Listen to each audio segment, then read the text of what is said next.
नुकसान पहुंचाते हैं। 3 तरह के बाह्य परजीवी होते हैं जो भारी नुकसान पहुंचाते हैं।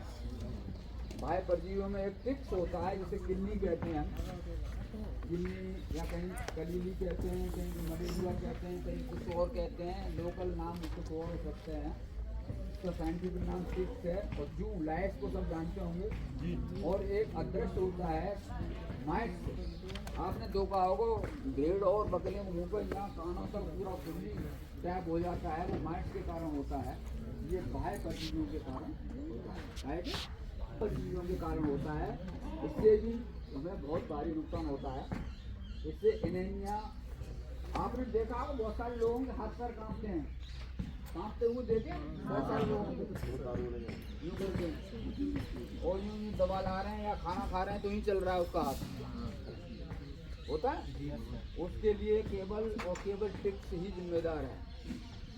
क्या है? उसे लाइम डिजीज कहते हैं। और ये साउथ अफ्रीका में और अमेरिका में बहुत तेज़ी से फैल रही है। वहाँ लोगों को भी टिक्स लग जाते हैं। उसकी लार्वल जो स्टेज है वो बहुत भारी हार्मफुल है। उसके काटने से एक प्रोटोजोआ होता है जो शरीर में कंपन पैदा कर देता है, वो ट्रांसमिट कर देता है। इसका किडनी का जो छोटा बच्चा होता है वो उस प्रोटोजोआ को शरीर में डाल देता है और वो शरीर में कंपन पैदा कर देता है। और हम डॉक्टरों को दिखाते पड़ते हैं कि ये कहाँ से हो गया है। न्यूरोलॉजिस्ट को दिखा रहे हैं और न्यूरोलॉजिस्ट को दूर दूर तक नहीं पता ये बीमारी किस कारण होती है। और वो अंत तक ठीक ही नहीं होती है क्योंकि उसका डायग्नोसिस कोई कर ही नहीं पाता। और होती किस कारण है?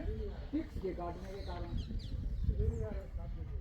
किडनी जिसे हम कहते हैं, एक किडनी एक दिन में एक बार में 2000 से 4000 बच्चे देती है। कितने? 2000 से किडनी 2000 से लेके 4000 बच्चों को जन्म देके मर जाती है। अपने पीछे अपनी संतति को कितनी भारी संख्या में छोड़ जाती है। और एक किडनी एक दिन में 1.5 से 2 ml रक्त का शोषण करती है। कितना? 1.5 से 2 ml रक्त को डेली चूसती है। क्यों चूसती है?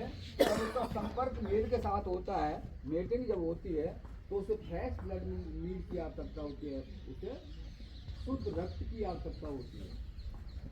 जैसे मच्छर को आवश्यकता अपनी संतति पैदा करने के आफ्टर मीटिंग होती है, संगम जब होता है मेल और फीमेल का, उसके बाद भी टिक्स को भी वो अपनी संतति बढ़ाने के लिए तेजी से वो शरीर के अंदर अपने माउथ में घुसाती है जानवर के। और जब तक वो पूरा भोजन शुद्ध रक्त के रूप में स्टोर नहीं कर लेती उसके बाद छोड़ती नहीं है उसको एनिमल को। एक छोटा सा न दिखने वाला कीड़ा आपको बहुत मोटा दिखाई पड़ता है, ये 4-5 ग्राम तक हो जाता है। और फिर रात के अंधेरे में उतर के सूटेली जगह मॉइस्चराइज जगह पर उतर के अपने बच्चों को जन्म देती है और मर जाती है और छोड़ जाती है कि जाओ अब तुम सूचना मैं अपना काम कर चली। अपने संतति को आगे बढ़ाने के लिए 2000 से 4000 बच्चों को जन्म दे के वो मर जाती है। फिर वो बच्चे रात के अंधेरे में जो जानवरों का फीडर होता है उसके किनारे बाग लग जाते हैं। मेरे पास वीडियो भी है, मेरी इस पर बहुत लंबी रिसर्च है, इस पर वीडियो भी है, मैं दिखा सकता हूँ। 20 मीटर तक लाइन में फीडर्स पर लगे हुए हैं।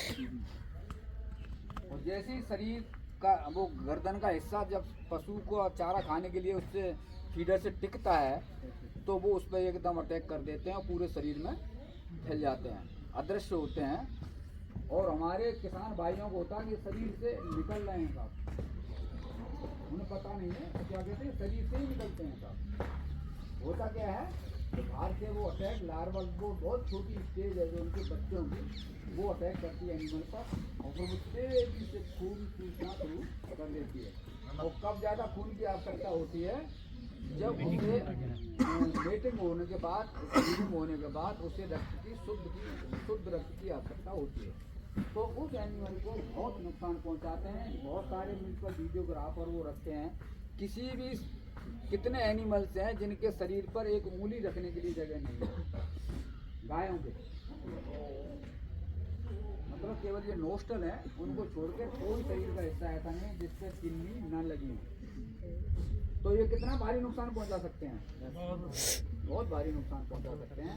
एनीमिया जैसी, लाइम डिजीज जैसी घातक बीमारियां देती हैं। रक्त अल्पता कहते हैं ना, एनीमिया, खून की कमी, खून की कमी के कारण फिर धीरे धीरे हमारे पशु की मृत्यु हो जाती है। साल में औषधि युक्त जल में स्नान, सर्वांग स्नान कराना होता है। पूरे शरीर को दवा युक्त जल में नहलाना होता है।